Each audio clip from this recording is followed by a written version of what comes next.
Ukládal jsem synka ke spaní a on mě prosil, ať se podívám, jestli pod postelí není nějaké strašidlo. Abych ho uklidnil, dívám se pod postel a vidím ho tam, jak se na mě dívá s hrůzou v očích a třesoucím se hlasem mi říká: Tati, to v mojí posteli je jiný kluk. Probudilo mě ťukání na sklo.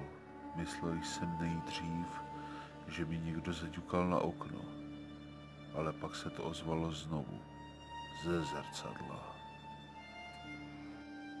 Usmívající se obličej se na mě zadíval ze tmy, za oknem ložnice.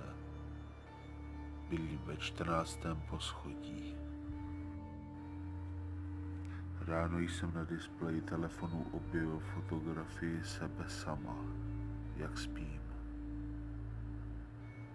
Bylím sám. Právě začínáš usínat pokojným, hlubokým spánkem, když někdo zašeptá tvoje jméno. Bydlíš sám. Usínáš a v polospánku jsi vysunul nohu spod přikrývky.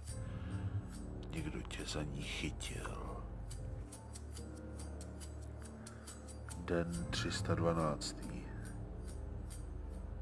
Internet ještě pořád nefunguje.